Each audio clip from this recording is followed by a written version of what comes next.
Irānas režīms ir nonācis vēl vienā smagā posmā, un visspēcīgākais signāls par to parādās vienlaikus divos virzienos. No vienas puses pieaug ekonomiskais spiediens uz Irānas revolucionāro gvardi. No otras puses, 10 dienu pamieru Libānā jau no paša sākuma pavada neusticība. Jo Hezbollah, galvenais bruņotais grupējums, kas reģionā saistīts ar Teherānu, ir skaidri norādījis, ka nepieņem pamieru, kas ļautu Izrēlai brīvi rīkoties Libānas teritorijā. Šajā piekdienā, 2026. gada 17. aprīlī, situācija ir skaidra. Irānā finanšu situācija kļūst saspringtāka, reģionālā ietekmes tīkla spēks mazinās, un spriedze saglabājas pat tad, ja uz galda ir vārdi uguns pārtraukšana. Tātad tas, kas notiek, nav tikai atsevišķs militārs pārtraukums. Tā ir lielāka cīņa par Irānas režīma finansiālo un politisko izdzīvošanu. Revolucionārā gvarde ir atkarīga no naudas, naftas eksporta, paralēlās tirdzniecības tīkliem un atbalsta sabiedrotajiem grupējumiem, lai saglabātu savu spēku Irānā un ārpus tās. Tāpēc, kad Vašingtona pastiprina spiedienu uz naftas nozari un maksājumu sistēmu, trieciens nav tikai ekonomikā. Tas skar pašu mugurkaula aparātam, kas finansē militāro spiedienu, propagandu un reģionālo ietekmi. Tieši šajā virzienā ASV valsts kase 15. aprīlī paziņoja par sankcijām pret vairāk nekā 200 cilvēku. Uzņēmumi un kuģi, kas saistīti ar Irānas nelegālās naftas transportēšanas tīklu, kā arī zelta schēma, kas saistīta ar Hezbollah. Kas atrodas šīs krīzes centrā? No vienas puses Donalds Trumps, viņa ekonomiskā komanda un ASV spiediena mehānisms. No otras puses revolucionārā gvarde, kas darbojās kā Irānas režīma militārais, politiskais un finanšu balsts. Ap to visu parādās Hezbollah, Teherānas bruņotais sabiedrotais Libānā, kā arī Izraēlas un Libānas valdības. Kas tika novestas līdz pagaidu pamieram, kas tika panākts ar Vašingtonas aktīvu līdzdalību.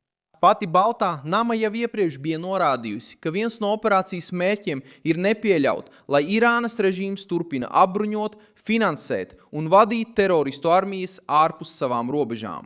Tas palīdz saprast, kāpēc Irāna, Hezbollah un Libāna parādās uz viena un tā paša spēles laukuma.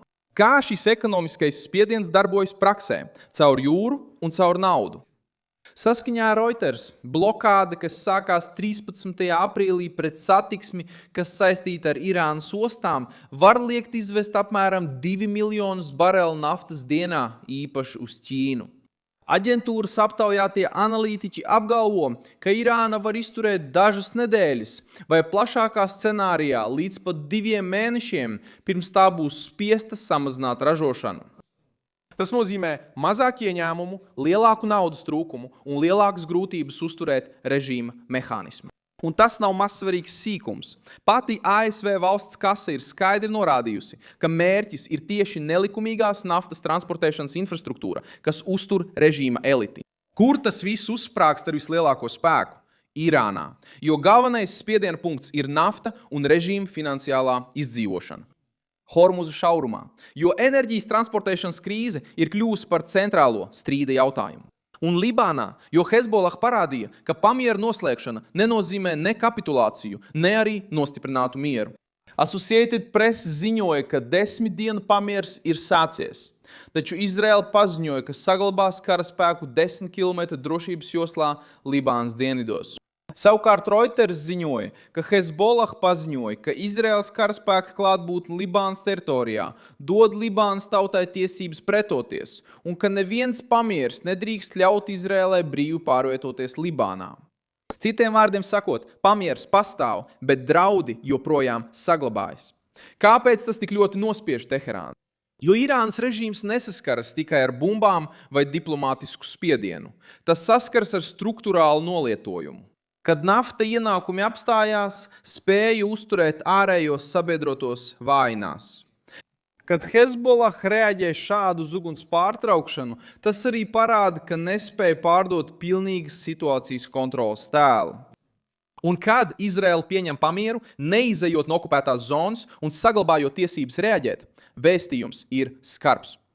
Spēcīgākais secinājums šeit ir tas, ka pamieris Libānā nerāda Irānas asu spēku. Tas atklāja vājumu, šķelšanos e perda de margem. Revolucionārās gvardes ekonomiskais sabrukums nav jāparāda uzreiz ar vienu dramatisku paziņojumu. Tas sākās ar eksporta grūtībām, finanšu spiedienu, pagrīdes tīklu ielēkumu un grūtībām uzturēt savus reģionālos sabiedrotos. Tajā pašā laikā Hezbollah noraida pamieru uz tiem nosacījumiem, kas tam tika uzspiesti, jo zina, ka uguns pārtraukšana šādos apstākļos neatrisina tā pozīciju.